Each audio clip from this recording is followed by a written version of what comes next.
नमस्कार दोस्तों, आप सबका YouTube चैनल इकोनॉमिक इक्वलाइजर में स्वागत है। As we were doing NTA and NDRF economics question paper for the August attempt, in the earlier two parts we have completed up to the question number 45. So now we will start from the question number 46 in this video. As per question number 46, the question is saying that the production function Q is equal to LK divided by L plus के is दिया हुआ है कि आप लोग देख रहे हो प्रोडक्शन फंक्शन गिवन है कि Q इक्वल टू एल के डिवाइडेड बाई एल प्लस के, जहां L जो है लेबर और के कैपिटल को रिप्रेजेंट कर रहा है।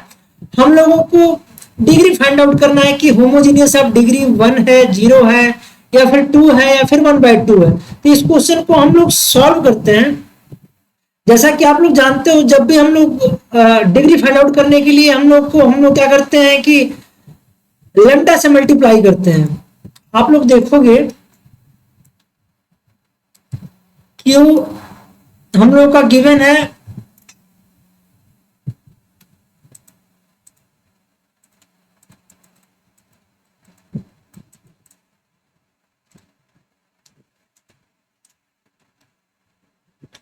आप लोग देखोगे क्यू एल के गिवन है एल के डिवाइडेड बाई एल प्लस के।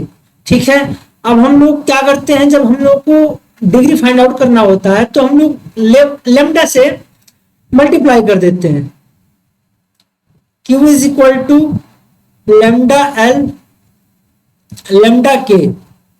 इसको आप लोग जब आगे सॉल्व करोगे तो ये हो जाएगा लेम्डा एल, ये हो जाएगा लेम्डा के, lambda L plus lambda K. इसको हम लोग आगे सिंप्लीफाई करेंगे तो ये हो जाएगा लेम्डा स्क्वायर और ये हो जाएगा के एल या फिर एल के। ठीक है, और यहां से आप लोग लेम्डा को जब कॉमन ले लोगे तो एल प्लस के हो जाएगा। इसको आगे आप लोग और सिंप्लीफाई करोगे तो ये लेम्डा यहां से ये कट हो जाएगा, ऊपर केवल लेम्डा बचेगा, ये एल के अपॉन एल प्लस के बचेगा। ठीक है, इसको आप लोग देखोगे तो ये एल के एल बाई के ये किसके इक्वल है, हम लोग का क्यू है, ये आ जाएगा लेम्डा क्यू। तो आप लोग देखोगे लेम्डा की पावर 1 है तो ये होमोजीनियस ऑफ डिग्री क्या हो जाएगी 1।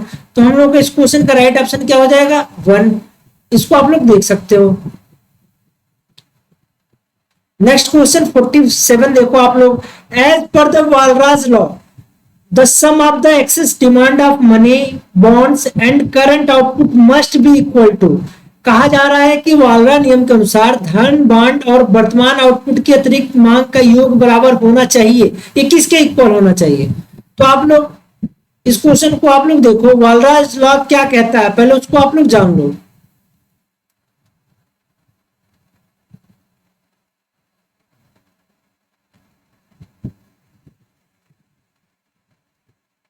इसको आप लोग नोट कर सकते हो।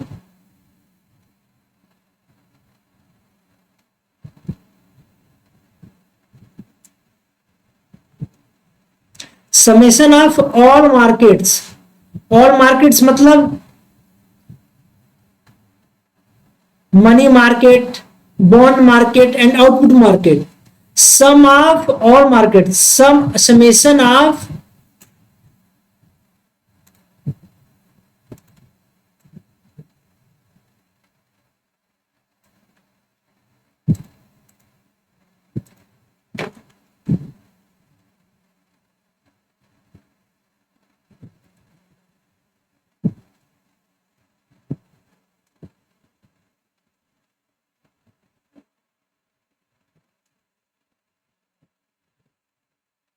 summation of excess demand of all markets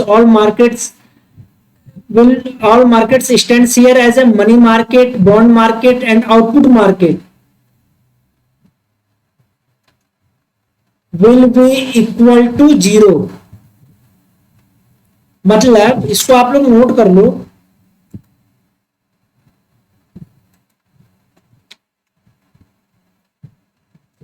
excess demand of money market plus excess demand of bond market plus excess demand of output market will be equal to 0। ये होता है।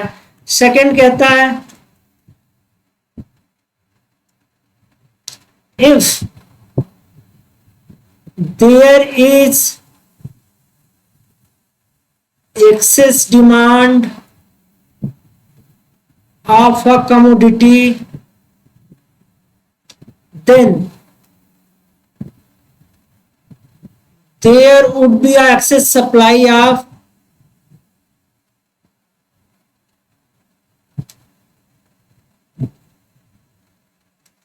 Another commodity. इसको आप लोग चाहो तो नोट कर सकते हो, ठीक है। ये वालरास लॉ है, ठीक है। इसके एजम्पशंस भी आप लोग नोट कर सकते हो।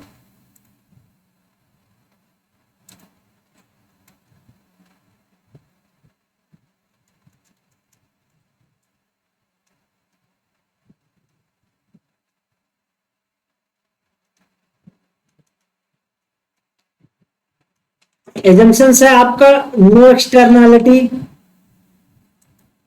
कोई बाय पेन नहीं होता है, नो एक्सटर्नैलिटी। दूसरा rational behaviour. Third market clearing.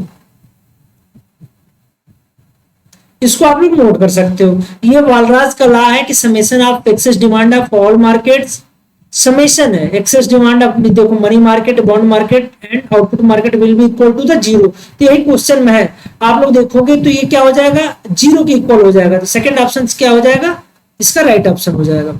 इसको आप लोग नोट कर सकते हो। नेक्स्ट क्वेश्चन को हम लोग देखते हैं। As per the next question, arrange the following in the chronological order starting from the earliest to the latest। ये आप लोग देखोगे इकोनॉमिक्स की थ्योरीज हैं, इसको सबसे पहले से सबसे बाद के क्रम में अरेंज करना है। आप लोग देखोगे फिलिप्स का, A.W. फिलिप्स का दिया हुआ है, ये 1958 में आया हुआ था, ठीक है। जनरल ये जेएम की general theory of employment interest and money, ये आप लोग पढ़ते हो 1936 में आया हुआ था।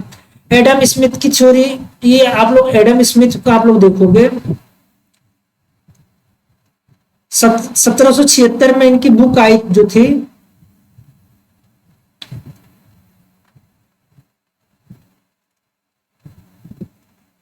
N inquiry into the nature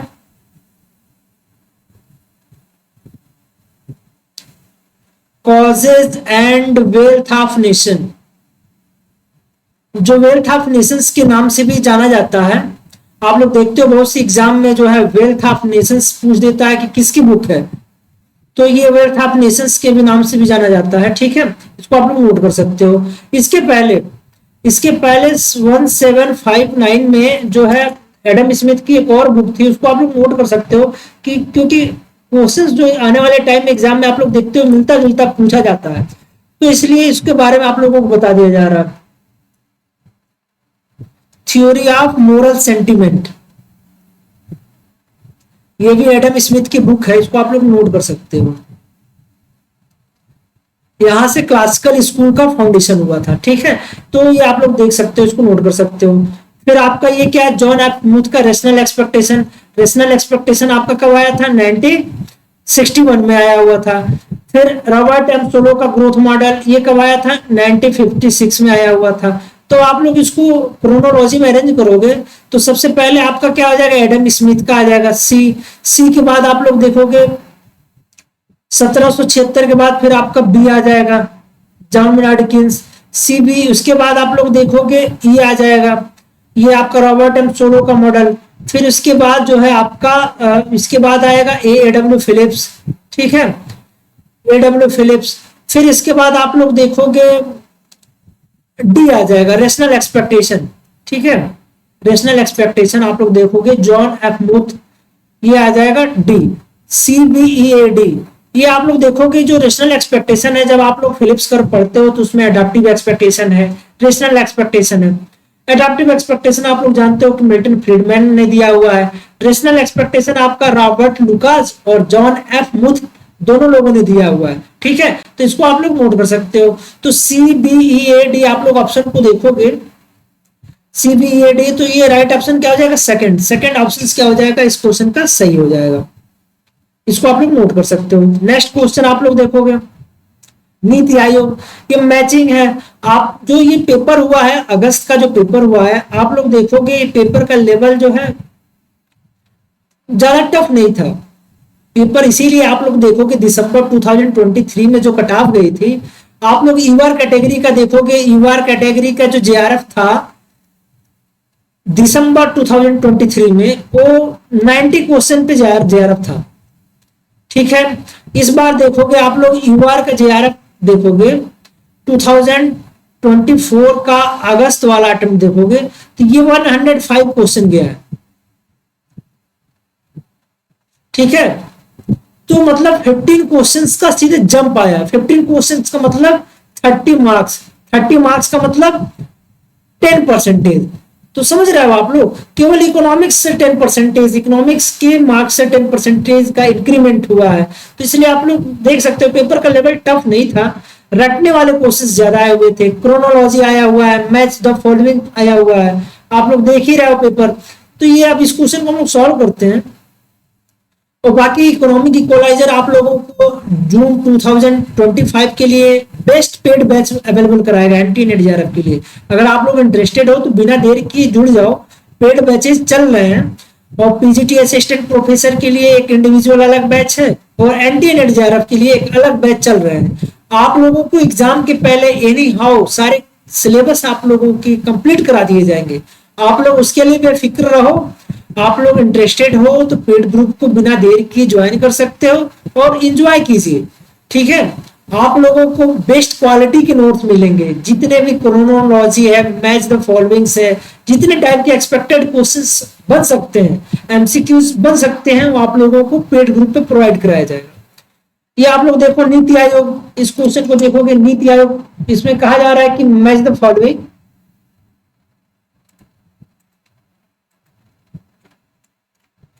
अब देखोगे नीति आयोग, नीति आयोग जो है आपका नेशनल, इसका फुल फॉर्म जो होता है नेशनल इंस्टीट्यूशन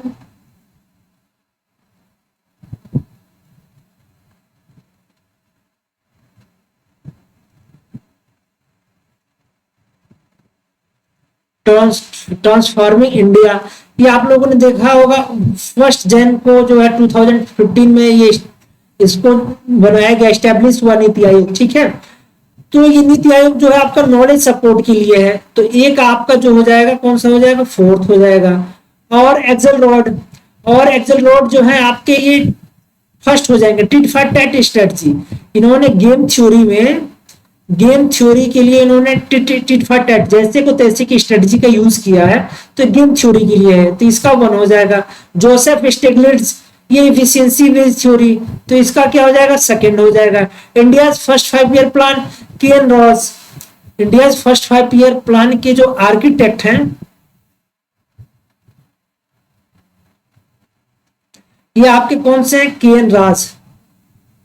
ठीक है, तो आप लोग इसको मैच करोगे। और जोसेफ स्टिग्लिट्ज का एफिशिएंसी बेस्ड थ्योरी है, जो बताता है कि why firms pays higher wages, firm जो है ज्यादा मजदूरी क्यों प्रोवाइड कराती है, क्यों देती है, उसके बारे में बताया जाता है। इसमें ये एफिशिएंसी बेस्ड थ्योरी हम लोगों को ये बताता है कि why the firm pays higher wages. ठीक है, तो इसको आप लोग देखोगे तो डी का कौन सा हो जाएगा, डी का आपका हो जाएगा 3rd। तो इसको मैच करोगे, ए का 4, ए का 4, बी का आपका जो है 1st है, सी का आपका जो है 2nd है, एंड डी का आपका जो है 3rd है।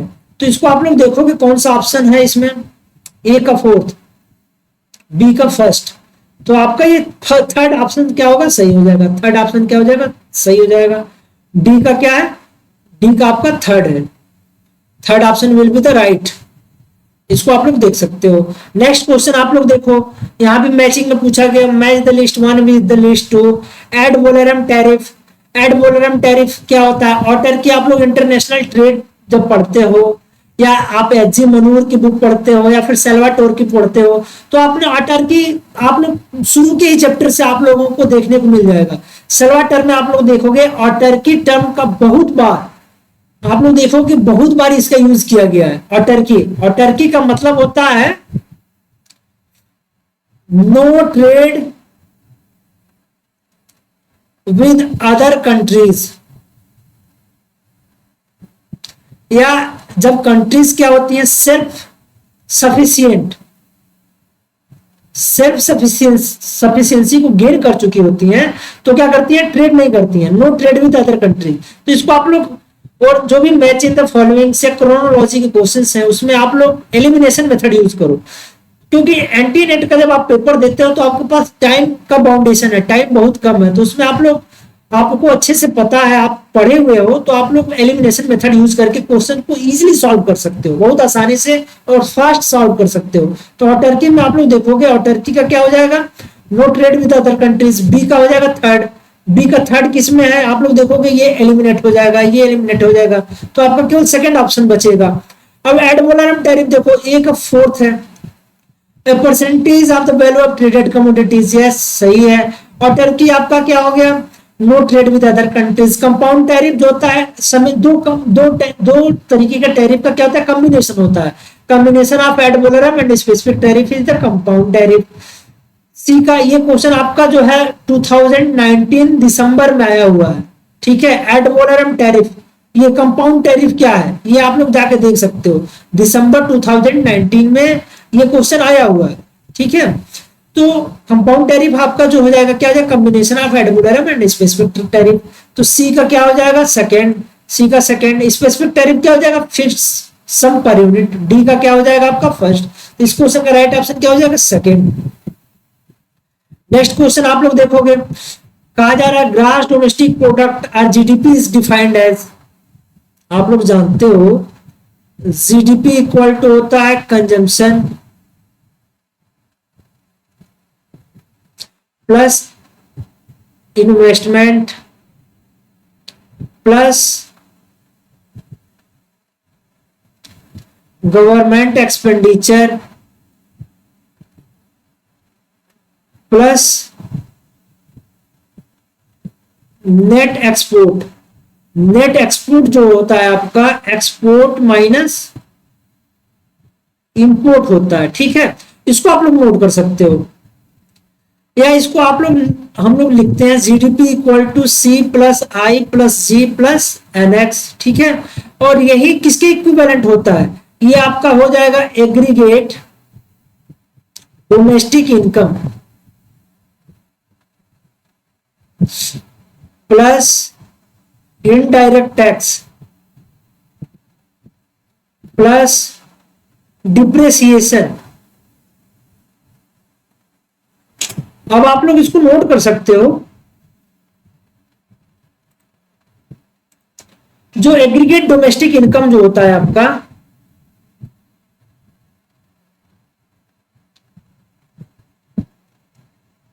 एग्रीगेट डोमेस्टिक इनकम जो होता है, ये होता है आपका compensation to employees, compensation to employees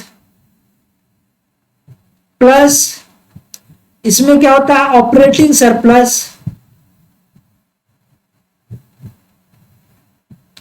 plus mixed income, इन सबका सम होता है, ये आता है सब। एग्रीगेट डोमेस्टिक इनकम में क्या क्या आता है, compensation to the employees, operating surplus and mixed income. Indirect tax क्या होता है आपका, इनडायरेक्ट टैक्स जो होता है, ये आप जब प्रोडक्शन कर रहे होते हो या इंपोर्ट करते हो कमोडिटीज का, गुड्स का, तो उस पर जो टैक्स अप्लाई, इनपुट टैक्स जो अप्लाई होता है उसको बोलते हैं प्रोडक्शन। प्रोडक्शन करते हो तो गुड्स पे या सर्विसेज पे जो टैक्स अप्लाई होता है वो इनडायरेक्ट टैक्स होता है।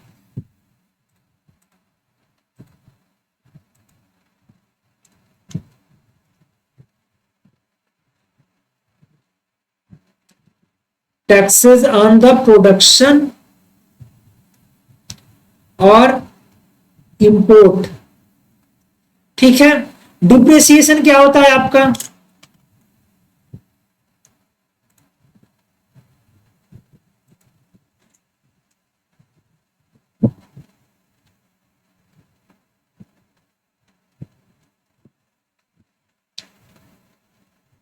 Consumption of fixed capital,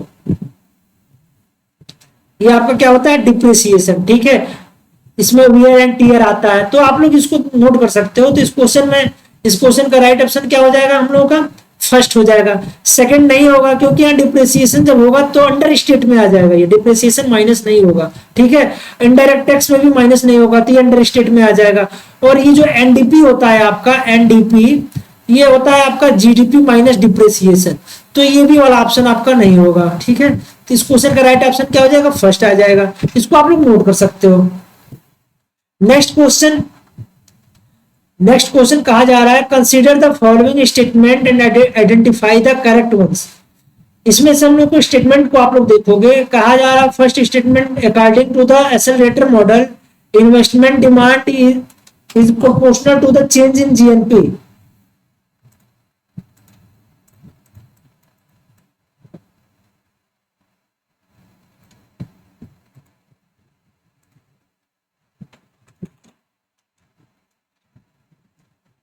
first option कह रहा है कि accelerator model investment demand ID is equal to the proportional to the change in GNP. ये कह रहा है, ये आपका क्या है? इन्वेस्टमेंट डिमांड है। ये आपका क्या है? Accelerator coefficient.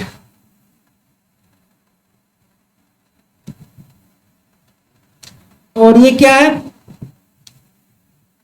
Change in GNP, ठीक है। तो आपका फर्स्ट स्टेटमेंट क्या है? सही है, yes it is a correct. The real rate of is the nominal rate of interest plus inflation rate. कह रहा है यहां पे आप लोग देखोगे द रियल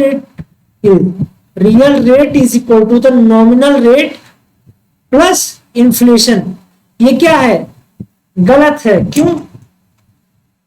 आप लोग पढ़ते हो जो रियल होता है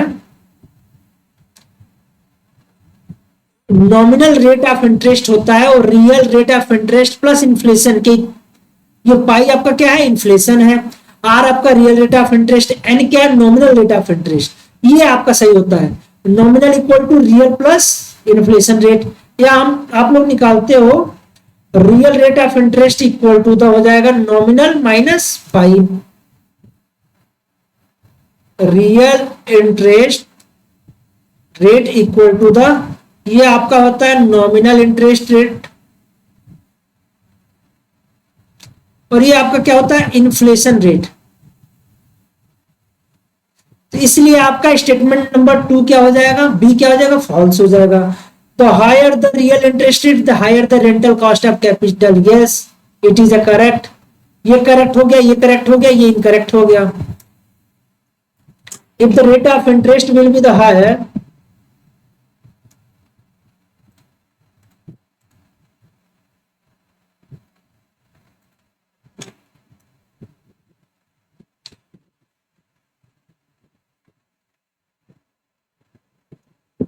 it will imply investment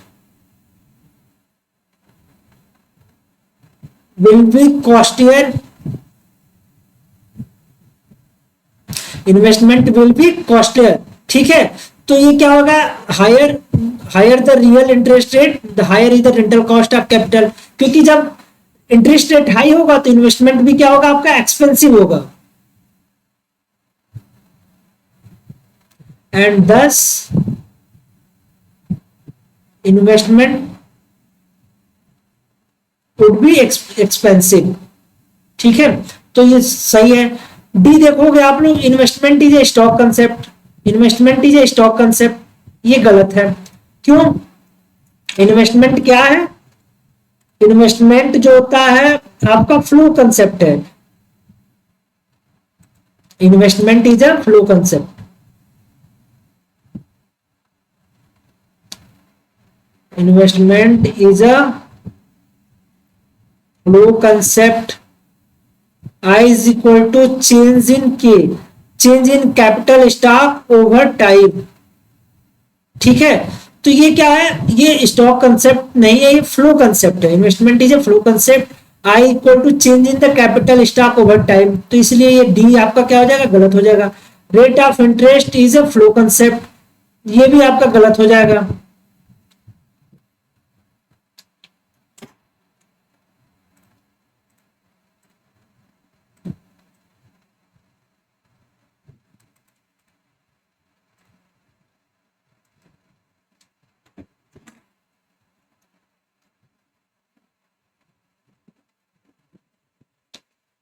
rate of interest is price concept, ठीक है। Which tell about cost of borrowing per unit time, इसको आप लोग नोट कर सकते हो, ठीक है। तो आप में इसमें आप लोग देखोगे according to the latter model ये आपका क्या है, सही है। रियल ये आपका गलत है। हायर एंड ये सी सही है। डी एंड ई दोनों आपके क्या है, गलत है। तो A and C is only right. तो option third will be the right for this question. Question number 52 का केवल थर्ड सही होगा। इसको आप लोग नोट कर सकते हो। ये हिंदी में इसका ट्रांसलेशन क्वेश्चन का पढ़ सकते हो आप लोग। थर्ड क्या होगा, केवल सही होगा। नेक्स्ट क्वेश्चन को हम लोग देखते हैं। Consider the following sustainable development goals and their objectives and say which one is the correctly match. Affordable and clean energy, ये सारे रटने वाले क्वेश्चंस हैं। आप लोग देखोगे ये यस इट इज करेक्ट। गोल 10 आपका रिड्यूस्ड इनइक्वालिटीज के लिए है। गोल 13 आपका क्लाइमेट एक्शन के लिए है। तो ये इंटरचेंज हो गया है। तो बी एंड सी दोनों आपके गलत हैं। गोल नंबर 14 जो है life below water, yes it is absolutely correct. Goal number 15 life on land, yes it is also right. So right option will be the A D and E. A D and E will be option number 4। A D will be the option number 4। आप लोग इसको देख सकते हो। ये आपका no poverty है। Goal number 1 है, फोकस करता है सस्टेनेबल डेवलपमेंट गोल्स है आपके।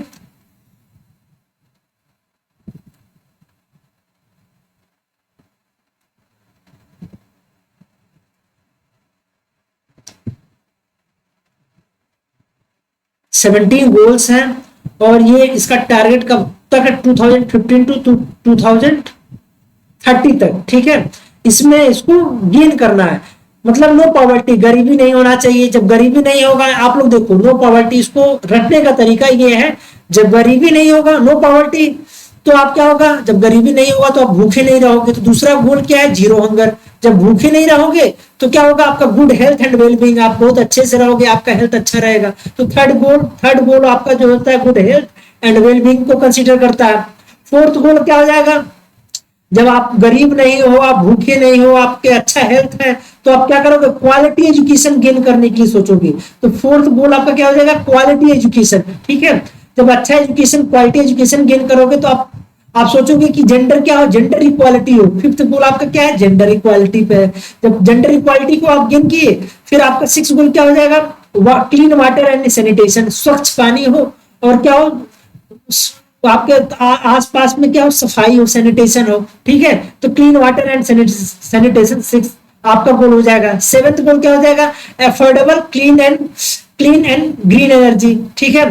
तो सेवेंथ गोल आपका क्या हो जाएगा, ग्रीन एनर्जी को सेवेंथ गोल फोकस करेगा। आठवां क्या है, decent work and economic growth, आठवां आपका decent work and economic growth पे होगा। नाइन्थ आपका क्या हो जाएगा, इंडस्ट्री इनोवेशन एंड आपका इंफ्रास्ट्रक्चर पे फोकस करेगा, इंफ्रास्ट्रक्चर पे। टेंथ क्या हो जाएगा, रिड्यूस्ड इनइक्वालिटीज, जो इनकम का जो डिस्ट्रीब्यूशन है, इनइक्वालिटीज है, उसको रिड्यूस किया जाएगा, टेंथ गोल पे हो जाएगा, ठीक है। 11th आपका क्या हो जाएगा, सस्टेनेबल सिटीज एंड कम्युनिटीज, जो होता है सस्टेनेबल सिटीज हो और क्या हो, कम्युनिटीज हो, 11th गोल। आपका 12th गोल हो जाएगा, responsible consumer and consumption and production, 12वां फोकस करेगा। 13 आपका क्या हो जाएगा, क्लाइमेट एक्शन। 14 क्या हो जाएगा, लाइफ बिलो वाटर, जो वाटर में, जल में जो जलीय जीव हैं, वाटर में जो वाटर बॉडीज में जो रहने वाले जीव हैं, उनको अच्छे से, उनको क्या मिले, बिलो, उनको जो जल में रहने वाले जीव हैं उनको शुद्ध पानी मिले, जिससे उनको क्या हो, अच्छे तरीके से सर्वाइव कर पाए, लाइफ बिलो वाटर। 15th क्या हो जाएगा, लाइफ ऑन लैंड, जो जल पे, लाइफ ऑन लैंड, जो जमीन पे रहने वाले जीव हैं, जो लोग हैं, ह्यूमन बींग्स हैं, वो अच्छे से सर्वाइव कर पाए, तो लाइफ ऑन लैंड। 16 आपका क्या है, पीस एंड जस्टिस। जब ये सब गोल अचीव कर ले रहे हो तो 17th गोल आपका क्या हो जाएगा, पार्टनरशिप फॉर द गोल्स, 17 है। तो ये आपके गोल्स हैं, इसको आप लोग रट सकते हो, ठीक है। सस्टेनेबल डेवलपमेंट के 17 गोल्स हैं, इसको आप लोग यहां से पढ़ सकते हो। जीरो हंगर, पहले आपको क्या होना चाहिए, नो पॉवर्टी, गरीबी नहीं है। जब गरीबी नहीं रहेगा तो क्या होगा, जीरो हंगर होगा। फिर क्या होगा, गुड हेल्थ एंड वेलबींग होगा, फिर क्वालिटी एजुकेशन की बात करोगे, फिर जेंडर इक्वालिटी की बात करोगे, इसको आप लोग देख सकते हो। नेक्स्ट क्वेश्चन है, इसका क्या हो जाएगा, फोर्थ फोर्थ ए डी ही आपका जो है, ए सही है, डी सही है, ये और ये क्या है, 10th गोल आपका रिड्यूस्ड इनइक्वालिटी का है, गोल नंबर 13 क्लाइमेट एक्शन का, तो बी एंड सी दोनों गलत है, ए डी ई सही है, फोर्थ वाला, ठीक है। क्वेश्चन नंबर 14 देखोगे, consider the following statements, ecological footprints is a measure of the demands on the entire ecosystem, yes it is a correct. आप लोग देखोगे इकोलॉजिकल फुटप्रिंट,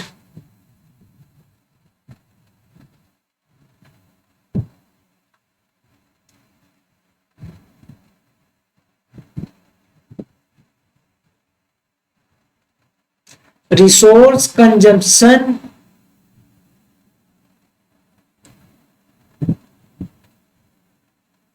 वेस्ट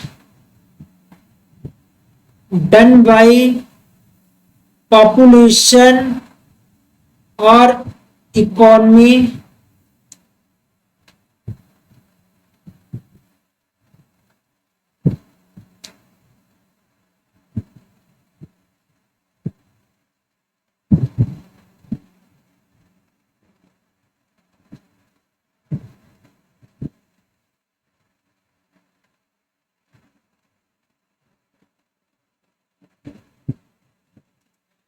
ये ecological footprint measures the resource consumption and waste done by population और economy to the ecosystems bearness, इसको कितना bear कर पाता है, तो ecological footprint is a measure of the demands on the entire ecosystem, तो इसलिए क्या हो जाएगा, सही हो जाएगा।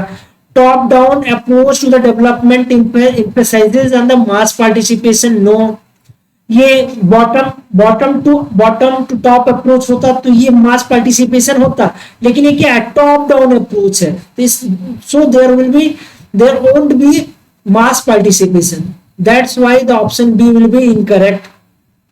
The millennium development goals were projected to be achieved by the year 2016, it is also incorrect. आप लोग जानते हो कि मिलेनियम डेवलपमेंट गोल्स जो था, ये मिलेनियम डेवलपमेंट गोल्स में जो एमडीजी है, मिलेनियम डेवलपमेंट में 8 गोल्स हैं, ठीक है, ये 2000 में इसको स्टार्ट किया गया था और 2015 में इसको अचीव करने की बात की गई थी, ठीक है। ये आपकी कौन से मिलेनियम डेवलपमेंट गोल्स, MDGs, ठीक है। सस्टेनेबल डेवलपमेंट गोल्स क्या है, 2015 में स्टार्ट हुआ और 2030 में इसको गेन करना है, जो अभी 17 गोल्स आप लोगों ने देखा है पिछले क्वेश्चंस में, और इसमें 17 गोल्स हैं, ठीक है, और यहाँ मिलेनियम डेवलपमेंट गोल में 8 गोल्स हैं, ठीक है। तो ये 2016 नहीं होगा, इसलिए इनकरेक्ट हो जाएगा, ये इनकरेक्ट होगा, ये इनकरेक्ट होगा, ये सही है। Sustainable development goals consist of 17 goals, yes it is right, तो A and D will be right, so option A will be, option 1 will be the right for this question. इसको आप लोग हिंदी में ट्रांसलेशन यहां से पढ़ सकते हो।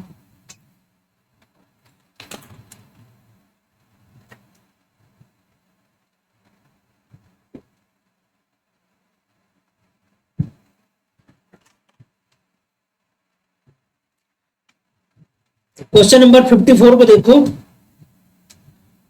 क्वेश्चन नंबर 54 को हम लोगों ने कर लिया। Consider the following statement regarding the regional rural banks RRBs in the India. आप लोग देखोगे ये दिया है कि RRBs were set up on the basis of recommendation of Narasimhan working group 1975 पेस, it is absolutely correct. The largest proportion of the equity of RRB is held by the sponsored bank, it is incorrect।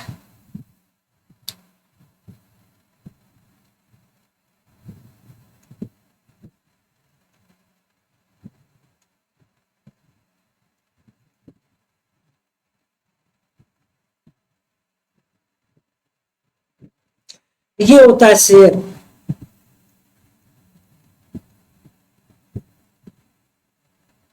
Fifty 15, 35, central government का 50, state government का 15 and sponsored bank का 35। तो ये कह रहा है largest portion, यहाँ आप लोग देखोगे कह रहा है largest portion of the equity RRB is held by the sponsored bank, तो इसलिए क्या होगा सेंट्रल गवर्नमेंट का होता है, तो इसलिए क्या होगा इनकरेक्ट हो जाएगा। NABARD coordinates all the activities of RRBs, yes it is right. RRBs are the lead bank, no. RRBs are the provided refinance facilities through the NABARD, yes it is right. तो आप लोग देखोगे इसमें क्या हो जाएगा A C and E, A C is right. NABARD coordinates all the activities of RRB, NABARD क्या करता है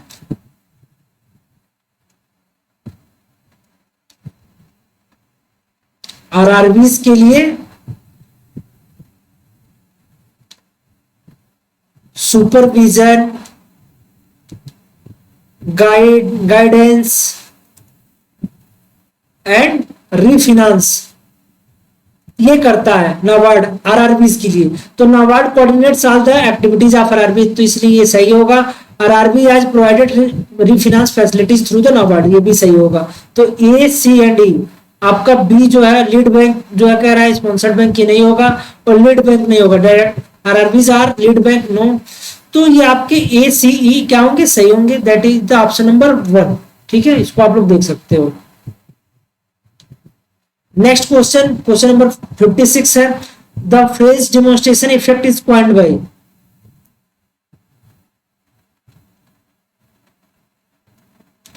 डेमोन्स्ट्रेशन इफेक्ट जो है आपका किसने कॉइन किया है,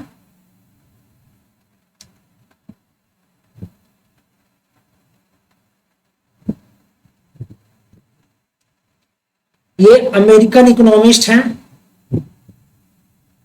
इसको आप लोग नोट कर सकते हो।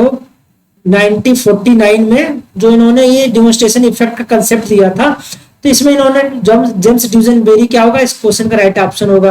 जेके गैल्वरीथ का नहीं है, जेके गैल्वरीथ का आप लोग पढ़ते हो 1958 में इनकी एक बुक आई थी एफ्लुएंट सोसाइटी, ठीक है, इसको आप लोग नोट कर सकते हो। जॉन रॉबिन्सन नहीं है, जॉन मेनार्ड नहीं है, तो ये 1958 में इनकी आई थी, इसको आप लोग नोट कर सकते हो एफ्लुएंट सोसाइटी, जेके गैल्वरीथ का। और जेम्स ड्यूसेनबेरी जो कि एक अमेरिकन इकोनॉमिस्ट है, 1949 में इन्होंने डेमोन्स्ट्रेशन कंसेप्ट दिया था। डेमोन्स्ट्रेशन कंसेप्ट इफेक्ट में आप लोग देखते हो कि जो लोग रहते हैं हाई फाई एरिया में सोसाइटी में रहते हैं, वो अपने आसपास के लोगों का कंजम्पशन पैटर्न को फॉलो करते हैं। आप लोग आजकल में देख रहे हो, अभी आजकल में अभी कल का न्यूज है कि आप लोग देख रहे हो कि शादी से पहले प्री वेडिंग शूट चल रहा है। तो आप लोग देखोगे अभी यहाँ पे लखनऊ की मैं बात करूं तो लखनऊ में जनेश्वर मिश्र एक पार्क है जहां पे अभी प्री वेडिंग शूट के चलते ही वहां पे जो है 300 रुपीज पर फोटो शूट था, उसको जो डेवलपमेंट एलडीए है, डेवलपमेंट अथॉरिटी है, उसने क्या किया उसकी प्राइस हाई कर दिया है।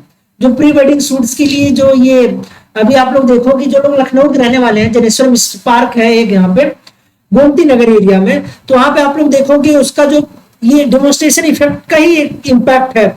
जो प्री वेडिंग शूट्स चल रहे हैं आजकल आप लोग देखते हो मूवी में देखने को मिलता था, बहुत हाई फाई सोसाइटी एरियाज में देखने को मिलता था। अभी आप लोगों ने देखा कि गुजरात में जो है मुकेश अंबानी के लड़के अनंत अंबानी की शादी हुई राधिका मर्चेंट से, तो उसमें आप लोग देखोगे प्री वेडिंग चला, महीनों तक प्री वेडिंग चला, फिर वेडिंग हुआ है, अभी आप लोग देखे हो जुलाई में वेडिंग हुआ है। तो ये सब चल रहा है, डेमोन्स्ट्रेशन इफेक्ट है, उससे जो मध्यम वर्ग के लोग हैं उन पे किस तरीके का उसका इम्पैक्ट पड़ता है। डेमोन्स्ट्रेशन इफेक्ट का मतलब होता है देखा देखी, हिंदी में कहा जाता है प्रदर्शन प्रभाव या देखा देखी। तो आप लोग देख रहे हो आजकल प्री वेडिंग शूट जो है बहुत ही एकदम प्रचलन में आ गया है। तो यही है इसमें आप लोग इसका जो कंसेप्ट जो है जेम्स ड्यूसेनबेरी ने दिया हुआ है, जो 1949 में आया हुआ था, जो कि एक अमेरिकन इकोनॉमिस्ट है, इसको आप लोग देख सकते हो। नेक्स्ट क्वेश्चन हम लोग देखते हैं। नेक्स्ट क्वेश्चन कहा जा रहा है arrange the following theories in correct chronological order starting from the earliest to the latest. निम्नलिखित सिद्धांतों को प्रारंभिक से नवीनतम तक सही कालानुक्रम में उनको क्या करना है, अरेंज करना है। आप लोग देखोगे इसमें एब्जॉर्प्शन अप्रोच दिया है, सिडनी अलेक्जेंडर एंड फ्लेमिंग ने दिया हुआ था।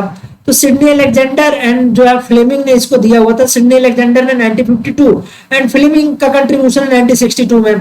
फैक्टर प्राइस इक्वलाइजेशन थ्योरम आप लोग पढ़ते हो, पॉल सैमुअल्सन दिया हुआ है, ये 1948-49 में है।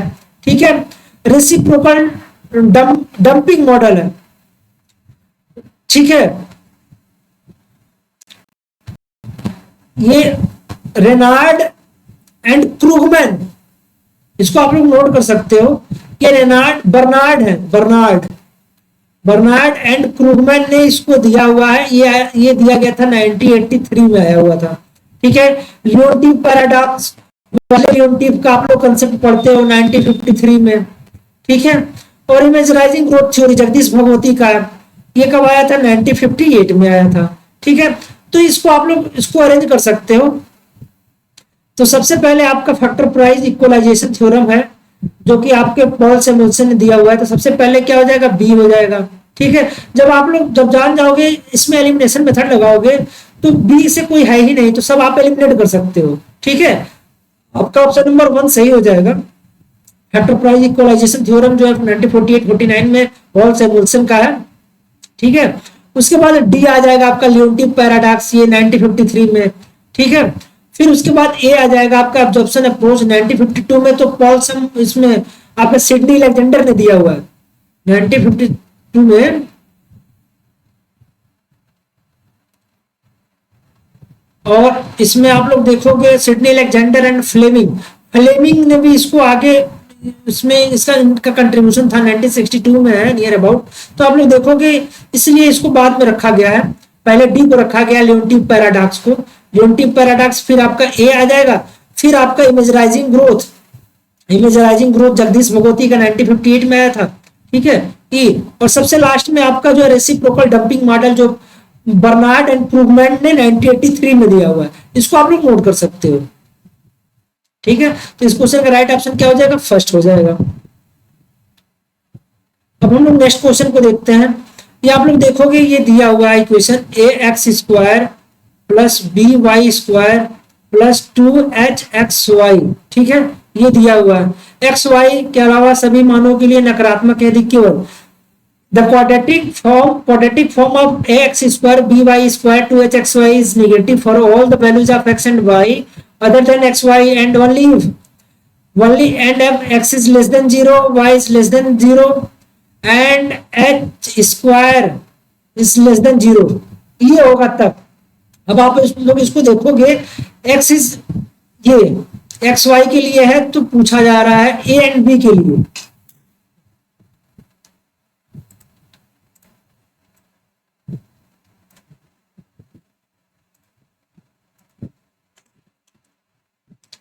a is less than 0, b is less than 0। तो आप लोग ये होता है इसका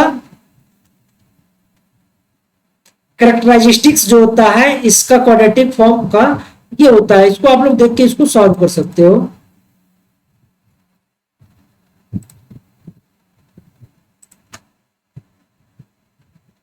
ये होना चाहिए a लेस देन 0 होना चाहिए, b less than 0 and h² less than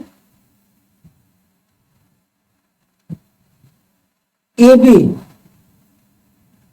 h² less than AB होना चाहिए, ठीक है। ये आप लोग इसको देखोगे, तो यहाँ पे आप लोग देखोगे a लेस देन 0 है, तो ये आपका ऑप्शन एलिमिनेट हो जाएगा, और ये इज नॉट इक्वल टू 0 है, तो ये भी एलिमिनेट हो जाएगा। अब आपको सेकंड एंड थर्ड में चेक करना है, तो ये देखोगे a is less than 0, a less than 0 इसमें भी है। अब इसको आप लोग इसको सॉल्व करोगे, तो ये हो जाएगा AB और माइनस h² लेस देन 0, और यहाँ पे क्या होना चाहिए? h² जो है लेस देन AB होना चाहिए। जब लेस देन 0 है, यहाँ पे चेक करोगे, यहाँ पे क्या है? h² लेस देन AB है।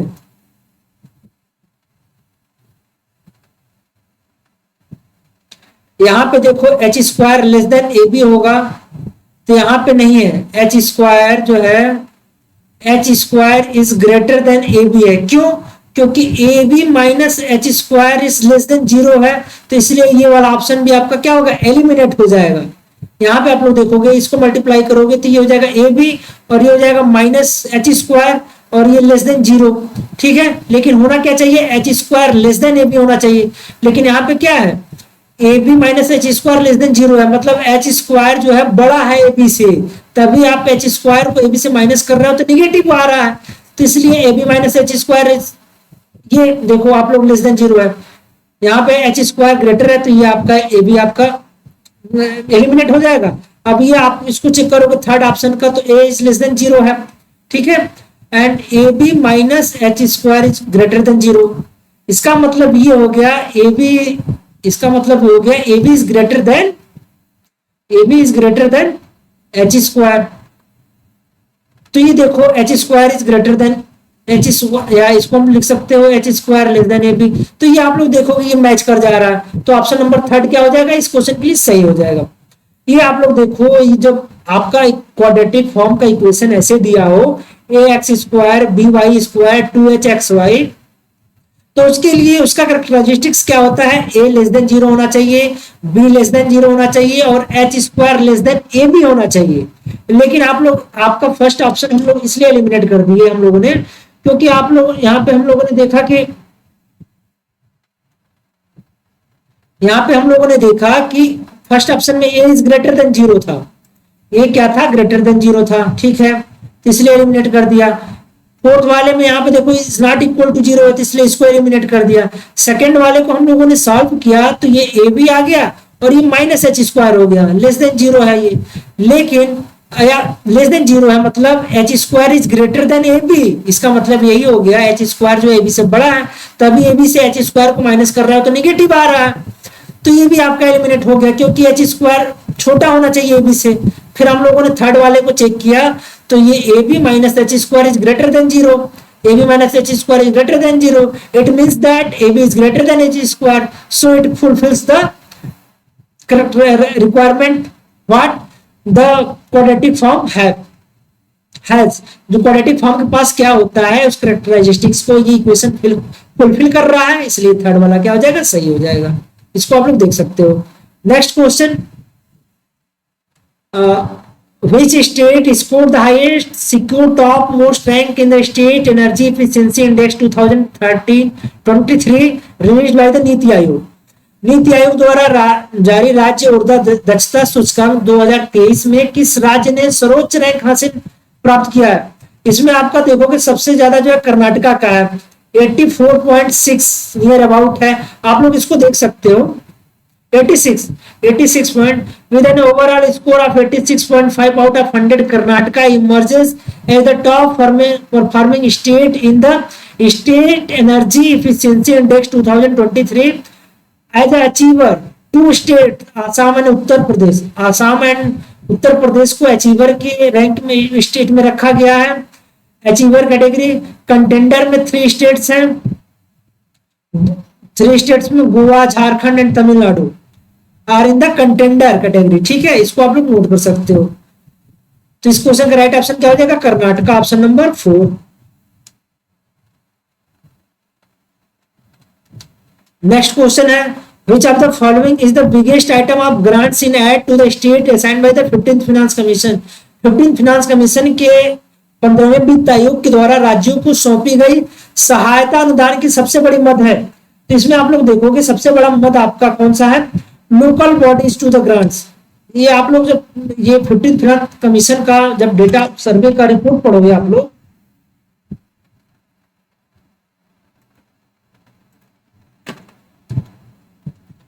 ये सबसे ज्यादा क्या है लोकल बॉडीज के लिए 4.23 लाख करोड़ नियर अबाउट है शायद। इसको आप लोग देखोगे तो सबसे ज्यादा लोकल बॉडीज का ग्रांट्स है, इसमें आप लोग देख सकते हो 4.36। ये देखो आप लोग, state disaster management funds will have corpus of 1.6 lakh crore. State disaster management जो है आपका ये फर्स्ट और ऑप्शन, ये देखो डिजास्टर मैनेजमेंट के लिए 1.6 लाख करोड़ है। रेवेन्यू डेफिसिट ग्रांट्स के लिए 2.9 लाख करोड़ है, ठीक है। Local bodies grants 4.3 lakh crore है, ठीक है। एंड सेक्टर स्पेसिफिक ग्रांट के लिए 1.3 लाख करोड़ है। तो सबसे ज्यादा आपका कौन सा है लोकल बॉडीज ग्रांट्स के लिए 4.36 लाख करोड़, ये आपका, ठीक है। ये आप लोग यहाँ से, ये आप लोगों को लिंक दिया गया है, यहाँ से आप लोग चेक कर सकते हो, ये 15th फिनांस कमीशन का रिपोर्ट, ठीक है। इस क्वेश्चन का राइट ऑप्शन क्या होगा third. Next question, which of the following values indicates that the each woman is being replaced by one daughter leading to a stable population over time? ये आप लोग देखोगे निम्नलिखित में से कौन सा वैल्यू मान इंगित करता है कि प्रत्येक महिला जो है, प्रत्येक महिला का स्थान एक बेटी ले रही है, जिससे समय के साथ जनसंख्या स्थिर हो जाएगी। अब आप लोग देखोगे यहां पे जीएफआर दिया है, ये क्या है, ग्रास फर्टिलिटी रेट। ये क्या होता है,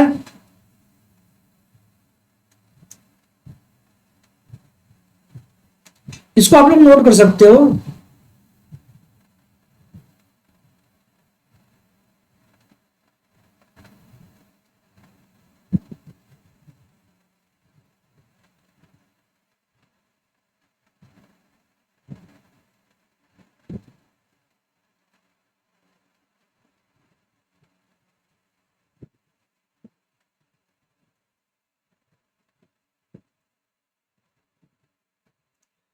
द नंबर ऑफ बर्थ्स पर 1000 women in child bearing age, ये आपका क्या होता है, grass fertility rate.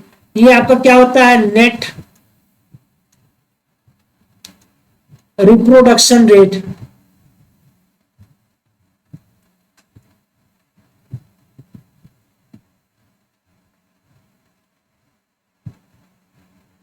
Number of daughters,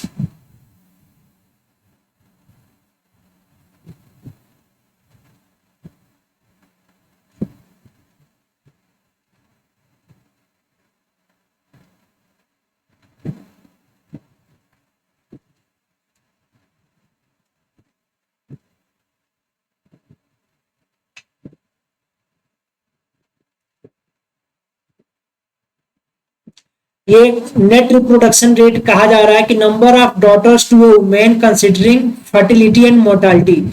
ठीक है, कि एक महिला के कितनी पुत्रियां हैं, लड़कियां हैं, ठीक है, और उसमें उसको फर्टिलिटी एंड मोर्टालिटी को कंसीडर किया जाता है, कंसिडरिंग फर्टिलिटी एंड मोर्टालिटी। ठीक है, टीएफआर यही है, आप लोग जो क्वेश्चन पूछा जा रहा है, which of the following values indicates that the each woman is being replaced by one daughter.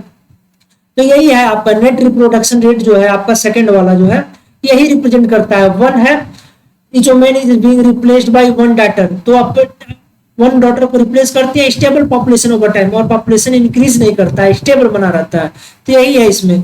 अब टीएफआर क्या होता है, total fertility rate.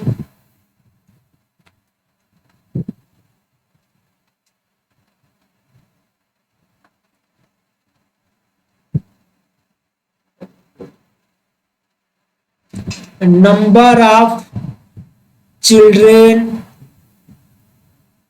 born to a woman in her life span. मतलब एक लाइफ स्पैन के लिए आप लोग जानते हो, डिसीज के लिए एंड एलडिसीज के लिए अलग अलग, फीमेल्स के लिए जो है फर्टिलिटी के लिए एज है 15 से 15 से 45 ईयर्स की एज, 15 टू 49 ईयर्स की एज के लिए है। तो यही बता रहा है कि टीएफआर जो होता है टोटल फर्टिलिटी रेट है कि number of children born to a woman, एक महिला की उसके लाइफ स्पैन में उसके कितने बच्चे हैं, एवरेज नंबर ऑफ चिल्ड्रेन। ठीक है, average number of children born to a woman in her life span. ठीक है, डेवलपिंग कंट्रीज, डेवलप्ड और आप लोग डेवलप्ड कंट्रीज में जो फर्टिलिटी का एज होता है 15 से 45, 15 से 49, उसमें किसी महिला के कितने पुत्र हैं, ठीक है, कितने उनके डॉटर्स हैं, बॉयज हैं, ठीक है, सन है या डॉटर्स हैं, वो आपका टीएफआर होता है। और ग्रास रिप्रोडक्शन रेट क्या होता है,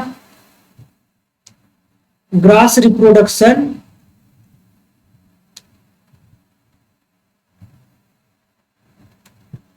रिप्रोडक्शन रेट को आप लोग नोट कर सकते हो।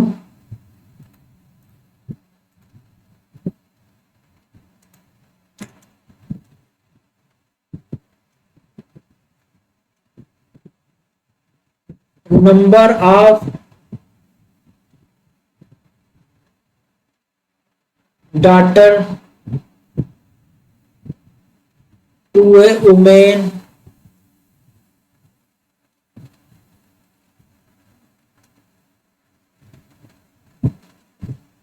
Considering fertility only. यहाँ पे मोर्टालिटी को कंसीडर नहीं किया जाएगा, केवल फर्टिलिटी को कंसीडर किया जाएगा। तो वो आपका क्या होता है, ग्रास रिप्रोडक्शन रेट रिप्रेजेंट करता है। इसको आप लोग नोट कर सकते हो। ठीक है, ये आपका ग्रास फर्टिलिटी रेट है, ये आपका नेट प्रोडक्शन रेट है, ठीक है, ये आपका जो है टीएफआर टोटल फर्टिलिटी रेट है, और ये आपका ग्रास रिप्रोडक्शन रेट है। इसको आप लोग नोट कर सकते हो। इस क्वेश्चन का राइट ऑप्शन क्या हो जाएगा? Net reproduction rate 1। Next question को हम लोग देखते हैं। Arrange the following taxes in the sequence in which they were introduced starting from the earliest to the latest. इसको आरंभ से नवीनतम तक लागू किए गए थे। इसमें आप लोग देखोगे ये जो टैक्सेस हैं इनको क्रोनोलॉजी इनको अरेंज करना है।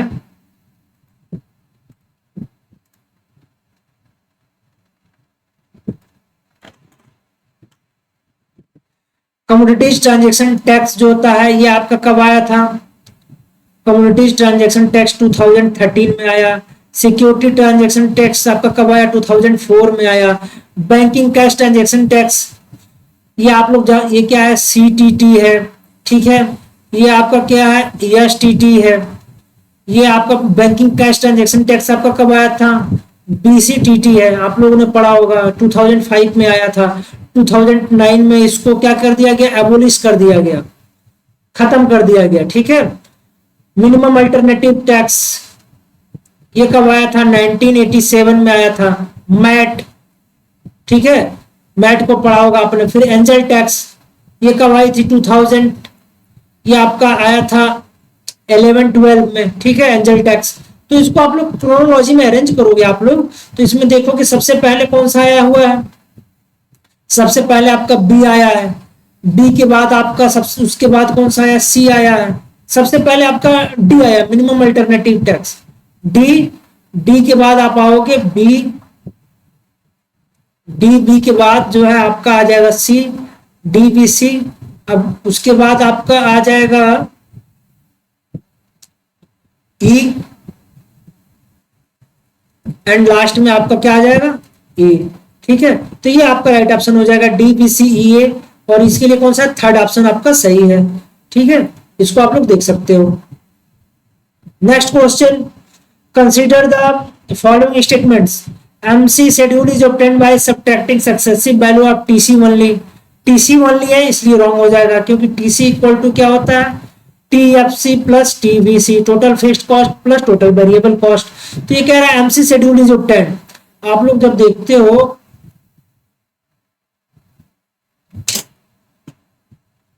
जब हम लोग कास्ट कर्व बनाते हैं तो कॉस्ट में हम लोग का क्या होता है? टोटल फिक्स्ड कॉस्ट होता है, टोटल वेरिएबल कॉस्ट होता है।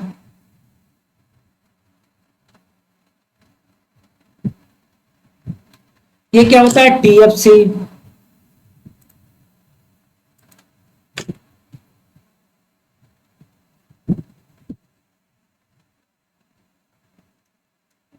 ये क्या हो गया? टीवीसी।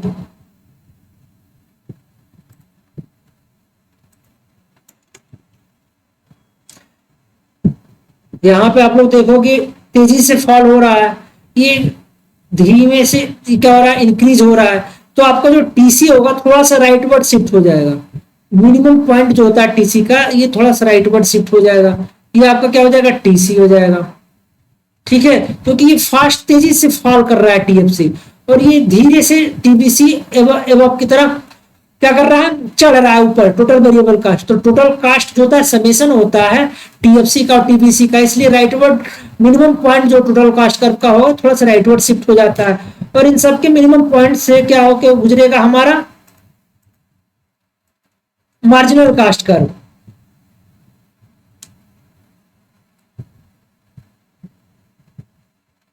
ये आप लोग देखोगे, ठीक है। तो ये कह रहा है कि एमसी, यहाँ पे आप लोग ऑप्शन को देखोगे, MC schedule is obtained by subtracting successive value of TC only. TC only लिखा है इसलिए रॉन्ग हो गया। बी क्या है? MC schedule is obtained by subtracting successive value of इधर टीसी या TBC. Yes, it is right. MC schedule is obtained by subtracting the successive value of इधर टीबीसी या टीएफसी। नो, टीएफसी क्या होता है? कांस्टेंट होता है। टोटल फिक्स्ड कॉस्ट जो होता है आपका क्या होता है? कांस्टेंट होता है, ठीक है। तो इसलिए भी आपका थर्ड वाला ऑप्शन भी आपका क्या हो जाएगा? ये भी गलत हो जाएगा। The area under MC curve equals to TC. ये देखो एमसी कर्व के बिलो कह रहा है द एरिया अंडर, तो ये क्या हो जाएगा हमारा? ये क्या हो जाएगा? टीसी हो जाएगा। Yes, it is right. ABC equal to the AC minus AFC. ये आप लोग देखोगे यहां से एसी जो होता है एवरेज कास्ट इक्वल टू होता है average fix cost plus average variable cost. तो एवरेज इक्वल टू हो जाएगा एबीसी इक्वल टू, जब निकालोगे तो एसी माइनस एएफसी हो जाएगा। तो यही तो कह रहा है ABC equal to AC minus AFC, AC minus AFC, तो इसलिए हमारा क्या हो जाएगा, ए भी सही हो जाएगा, डी भी सही हो जाएगा, and MC schedule of 10 to the subtended value of TC ये सही हो जाएगा। ये आपके गलत हो गए, ये आपके गलत हो गए, तो बी डी ही सही हो जाएगा। बी डी कौन सा ऑप्शन, ऑप्शन नंबर 1, आपके ऑप्शन नंबर 1 क्या हो जाएंगे, सही हो जाएंगे। इसको आप लोग हिंदी में क्वेश्चन को देख सकते हो। नेक्स्ट क्वेश्चन को हम लोग सॉल्व करते हैं। कह रहा है कि first agriculture census was carried out, ये आप लोग जानते हो कि ये 1970-71 में आया था, कैरिड आउट हुआ था, तो ये थर्ड हो जाएगा। इसका क्वेश्चन का राइट ऑप्शन क्या हो जाएगा, थर्ड। नेक्स्ट क्वेश्चन है आपका, arrange the following in the correct chronological order starting from the earliest to the latest. ये आप लोग देखोगे अर्लीस्ट टू द लेटेस्ट के क्रोनोलॉजिकल ऑर्डर में अरेंज करना है, ये थ्योरीज दी गई है।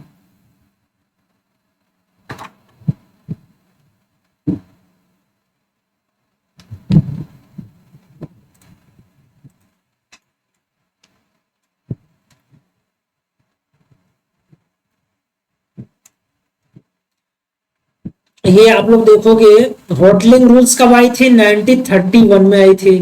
नेस इक्विलिब्रियम आप लोग पढ़ते हो कब, 1950-51 में आया हुआ था। क्योटो प्रोटोकॉल कब आया था, 1997 में आया हुआ था। ठीक है, establishment of international union for conservation of nature ये 1948 में आया हुआ था। ठीक है, कोस थ्योरम कब आया था, 1961 में आया हुआ था। अब इसको आप लोग अरेंज कर दोगे क्रोनोलॉजिकल ऑर्डर में, तो सबसे पहले आपका कौन सा आ गया, हॉटलिंग प्रिंसिपल आ गया, बी बी आ गया। उसके बाद आपका कौन सा आ जाएगा, बी के बाद आपका आ जाएगा ई, ई के बाद आपके कौन से ऑप्शन आ जाएंगे इसमें, सी, सी के बाद आपके कौन से ऑप्शन आ जाएंगे, ए, फिर सबसे लास्ट में आपका क्या आ जाएगा, Kyoto protocol, that is option number D, B E C A D. B E C A D आपका कौन सा है, ऑप्शन नंबर 1, क्योंकि आप लोग देखो कोस थ्योरम 1961 में आया था, हॉटलिंग प्रिंसिपल 1931 में, नेस इक्विलिब्रियम 1951 में आया था, क्योटो प्रोटोकॉल 1997 में आया था, establishment of IUCN international union for conservation of nature 1948 में आया था। तो इस क्वेश्चन का राइट ऑप्शन क्या हो जाएगा आपका, 1 हो जाएगा। इसको आप लोग नोट कर सकते हो। नेक्स्ट क्वेश्चन है, the concept of efficiency based theory was developed by, दक्षता वेतन सिद्धांत की अवधारणा किसने दिया हुआ था। अभी आप लोगों ने पहले क्वेश्चन आप लोगों ने देखा था, एफिशिएंसी बेस्ड थ्योरी जो है जोसेफ स्टिग्लिट्ज एंड वेलन ने दिया हुआ है। ठीक है, ये आप लोग पढ़े हो 90 कब आया था, 49 में। ठीक है, तो ये आप लोग देखोगे concept of efficiency with theory of by given by Allen and Stiglitz, John Tinbergen no, Alfred Marshall no, Alfred Pareto no। इस क्वेश्चन का राइट ऑप्शन क्या हो जाएगा, फर्स्ट हो जाएगा। अब हम लोग नेक्स्ट क्वेश्चन को देखते हैं। क्वेश्चन आप लोग देखोगे पेपर का लेवल टफ नहीं था, इसीलिए कट ऑफ हाई गया। 15 क्वेश्चन का जो आप लोग हाइक देख रहे हो कट ऑफ में, पेपर का लेवल बिल्कुल टफ नहीं है, रटने वाले क्वेश्चन हैं, और रटने वाले भी बहुत से क्वेश्चन है जो टफ नहीं है। अब ये आप इस क्वेश्चन को आप लोग देखोगे, वर्ल्ड ट्रेड ऑर्गेनाइजेशन, अगर आप लोगों को ये तो बेसिक्स आप लोग पढ़ते हो, इंटरनेशनल ट्रेड पढ़ते हो, या फिर आप लोग जब पढ़ते हो तो उसमें इंटरनेशनल ये WTO कब एस्टेब्लिश हुआ था, गेट कब हुआ था, या फिर जो है आपके गेट्स के राउंड, WTO के राउंड, ये तो सिंपल क्वेश्चंस हैं, ये सब तो इसीलिए कट ऑफ आई गया है।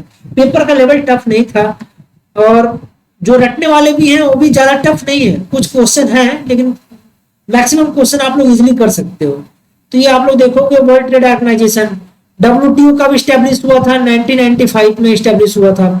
ठीक है, गेट कब स्टैब्लिश हुआ था, general agreement of trade and tariffs 1947 में स्टैब्लिश हुआ था।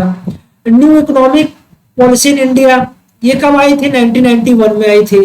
Introduction of GST, introduction of goods and service tax GST आप लोगों ने 1 जुलाई 2017 में देखा था, आया था। तो तो ये जीएसटी 2017 में आएगा। एस्टेब्लिशमेंट ऑफ नाबार्ड 1982 में आया था। तो इसको आप लोग अरेंज करोगे क्रोनोलॉजी में। तो सबसे पहले आपका क्या आ जाएगा, बी। बी के बाद आपका दूसरे नंबर पे ई, नाबार्ड। नाबार्ड के बाद आपका क्या आ जाएगा, फिर आ जाएगा आपका new economic policy C. C के बाद आपके आ जाएंगे world trade organisation, that is option number A. Then after आपका आ जाएगा जीएसटी डी। तो आप लोग इसको BECAD, आपका कौन सा ऑप्शन है, BECAD, option number second is right.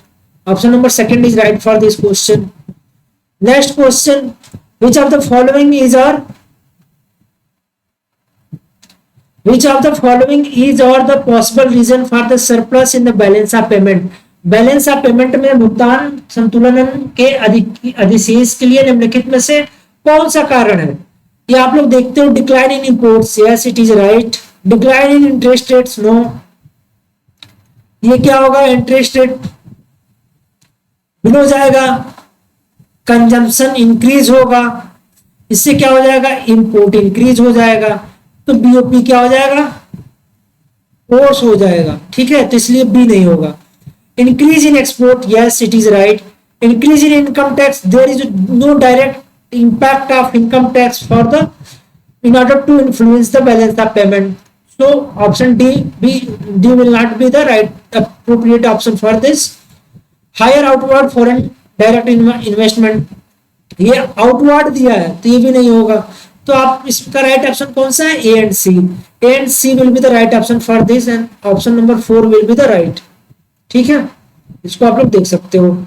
Next question है रचेल कॉर्सन, राहेल कॉर्सन, इसको मैचिंग है, आप लोग देख सकते हो। Kenneth Boulding, Garrett Harding, Partha Das Gupta. अब जो मैचिंग वाले क्वेश्चंस हैं या फिर आपके क्रोनोलॉजी के क्वेश्चंस हैं जो आपको बहुत अच्छे से आता है, उसको पहले आप लोग अच्छे से उसको मैच कर लो या उसको अरेंज कर लो। अब गैरेट हैडिंग को आप लोग जानते हो कि tragedy of commons, Garrett Hardin का आप लोगों ने नाम सुना होगा। इन्होंने ट्रेजेडी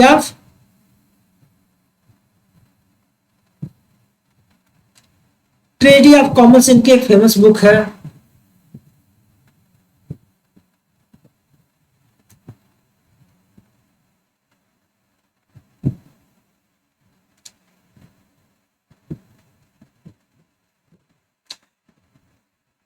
इसमें आप लोग देखोगे गैरेट हैडिंग का क्या हो गया, ट्रेजेडी ऑफ कॉमन्स है। ट्रेजेडी ऑफ कॉमन्स में ये बताया गया है कि जो रिसोर्सेज का ओवर यूज होता है, mix combine use of resources which creates problem of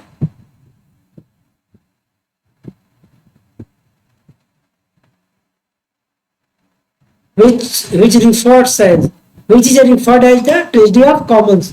जो कॉमन रिसोर्सेज होते हैं उसमें क्या होता है, आप लोग देखते हो कंबाइन यूज ऑफ रिसोर्सेज का जो कंबाइन यूज होता है, कंबाइन यूज के होने की वजह से क्या होता है, ट्रेजेडी ऑफ कॉमन्स की कंडीशन क्या होती है, वहां पे अराइज होती है,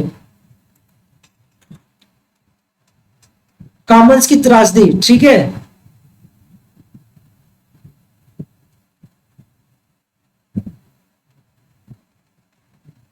are known as tragedy of commons, ठीक है। इसमें आप लोग गैरेट हैडिंग का क्या हो जाएगा, गैरेट हैडिंग का इसको आप लोग मैच करोगे तो ये हो जाएगा, गैरेट हैडिंग का क्या हो गया, फोर्थ ऑप्शन, मतलब सी का कौन सा, सी का फोर्थ आप लोग देखोगे तो ये आपका ऑप्शन है, ये दोनों एलिमिनेट हो गए, फर्स्ट और फोर्थ बचे, ठीक है। अब आप लोग देखोगे रेचल कॉर्सन, ठीक है। रेचल कॉर्सन का क्या है, साइलेंट स्प्रिंग। रेचल कॉर्सन का क्या है, साइलेंट स्प्रिंग। ये कब आई थी, इन्होंने दिया था 1962 में, इसको आप लोग नोट कर सकते हो, ठीक है। ए का कौन सा हो जाएगा, ए का आपका हो जाएगा थर्ड, ए का थर्ड मतलब आपका फर्स्ट वाला भी एलिमिनेट हो गया, राइट ऑप्शन क्या हो जाएगा, ए का थर्ड। रेचल कॉर्सन का क्या हो गया आपका साइलेंट स्प्रिंग, मोहन बसंत 1962 में आई थी। केनेथ बोल्टिंग का बी का second economies of coming spaceship Earth, ये कब आई थी, ये किसने दिया है, केनेथ बोल्टिंग, और ये इन्होंने दिया था 1966, इसको आप लोग नोट कर सकते हो। ठीक है, सी का फोर्थ गैरेट हेडिंग का आपका ये हो गया ट्रेजेडी ऑफ कॉमन्स हो गया। पार्थ दास गुप्ता डी का पहला इकोनॉमीज ऑफ बायोडाइवर्सिटी। ठीक है, ये गैरेट हेडिंग का जो आपका ये है, गैरेट हेडिंग का tragedy of Commons, tragedy of Commons, इसको आप लोग नोट कर सकते हो 1968। ठीक है, 1968 में इन्होंने ये दिया था। ये साइलेंट स्प्रिंग 1962, केनेथ बोल्टिंग का जो है 1966, ट्रेजेडी ऑफ कॉमन 1968, और ये इसका तो राइट ऑप्शन क्या हो जाएगा, फोर्थ ऑप्शन, फोर्थ वाला ऑप्शन क्या होगा, सही होगा इसके लिए। नेक्स्ट क्वेश्चन क्या है हम लोग का, arrange the names of following economist in the chronologically in order of their Nobel prize. Nobel prize award के अकॉर्डिंग जो हम लोग उनको अरेंज करना है, अर्लीस्ट टू द लेटेस्ट। तो आर्थर लुइस, ये आप लोग देखोगे अभी ए बी बनर्जी, ये आप लोगों ने देखा 2019 में 2019 में इनको मिला अभिजीत बनर्जी को। ठीक है, और ये आप लोग देखो इसके लिए एक रटने का ये इसका तरीका है, ये देखो मिल्टन फ्रीडमैन, मिल्टन फ्रीडमैन में 6 डिजिट है मिल्टन में, तो ये आप लोग सब 90, ये तीनों जो इकोनॉमिस्ट हैं ये चारों 1970 से 1980 के डिकेड्स के बीच में है, ये चारों इकोनॉमिस्ट। ठीक है, तो इसको आप लोग उनके नाम से इसको रट सकते हो। मिल्टन फ्रीडमैन में, मिल्टन में 6 डिजिट है मिल्टन में, तो ये 1976 लिख सकते हो 6। ठीक है, मिल्टन में ये है। गुरनार मंडाल में यहाँ पे एन 2 बार कॉमन है, तो इसको एक बार कंसिडर कर लो, तो GUNAR 4 है, तो इसको 1974 मान लो। ठीक है, आर्थर लुइस है, ये आपके कौन से हैं, आर्थर लुइस जो है आपके हैं, इसको देखोगे ये 1979 में है। ठीक है, और लॉरेंस क्लीन का जो है आपका 1980 है, ये है। तो इसके क्रोनोलॉजिकल ऑर्डर में आप लोग अरेंज करोगे, ये आप लोगों को मैंने ट्रिक बताया। गुरनार में एन 2 बार कॉमन है, तो इसको एक बार कंसीडर करो, तो 1 2 3 4 हो जाएगा। ठीक है, 1974, ये एक्स्ट्रा है, एक छोड़ो, गुन्नर कंसीडर करो इसको, गुन्नर GUNR। ठीक है, तो ये 1974 हो जाएगा। मिल्टन फ्रीडमैन में, मिल्टन में 6 डिजिट है, तो इसको 1976 मान सकते हो। आर्थर लुइस में ये देखो आप लोग, ठीक है,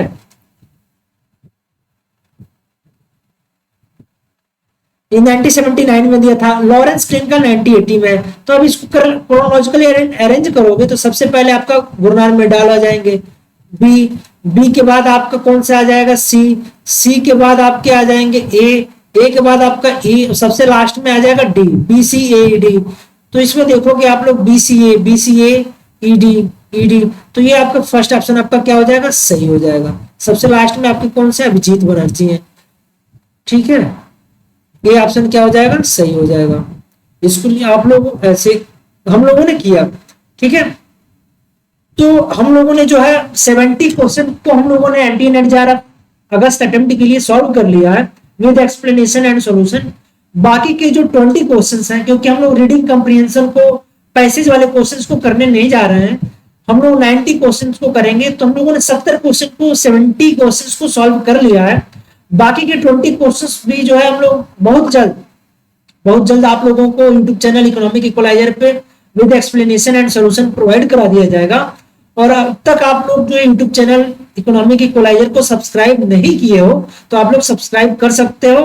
और बाकी जो है आप लोग रेगुलर MCQs के लिए यूट्यूब टेलीग्राम चैनल, जिसका लिंक आप लोगों के डिस्क्रिप्शन में भी मिल जाएगा, और बाकी आप लोग जो है टेलीग्राम पे इकोनॉमिक इक्वलाइजर सर्च करोगे तो वहां से भी आप लोगों को मिल सकता है।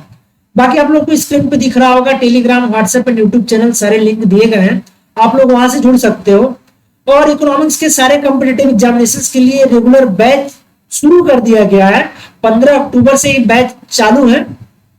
NTA NET JRF 2025 जून 2025 के लिए है। और बाकी असिस्टेंट प्रोफेसर जिसमें UPSC SC या एचपीएससी, या फिर आप लोग यूपी पीजीटी, या फिर अभी आप लोग देख रहे हो आरपीएससी पीजीटी का भी एडवर्टीजमेंट आ चुका है। तो उसके लिए भी आप लोग ढूंढना चाहते हो तो पेड बैच ज्वाइन कर सकते हो। बेस्ट पेड बैचेस आप लोगों को अवेलेबल प्रोवाइड कराया जाएगा, और उसमें पेड बैचेस में आप लोगों को टॉपिक वाइज सिलेबस एज पर सिलेबस आप लोगों को जो है वीडियो लेक्चर्स मिलेंगे, बाइलिंगुअल पीडीएफ नोट्स मिलेंगे, और पीपीटी का पीडीएफ मिलेगा। जो पीपीटी क्लास लेक्चर होगा उसका भी पीपीटी प्रोवाइड कराया जाएगा क्लास लेक्चर के बाद। और उसके साथ साथ आप लोगों को कितने जितने टाइप के एमसीक्यू बन सकते हैं उस टॉपिक से, उस पर्टिकुलर टॉपिक से जितने तरीके के क्वेश्चंस बनाए जा सकते हैं, उन सारे क्वेश्चंस को भी आप लोगों को पेड ग्रुप पे प्रोवाइड कराया जा रहा है। अगर आप लोग जुड़ना चाहते हो तो आप लोगों को व्हाट्सएप नंबर या ये नंबर दिया है, इस पे आप लोग व्हाट्सएप कर सकते हो, मैसेज कर सकते हो, या फिर कॉल करके आप लोग जुड़ना चाहते हो तो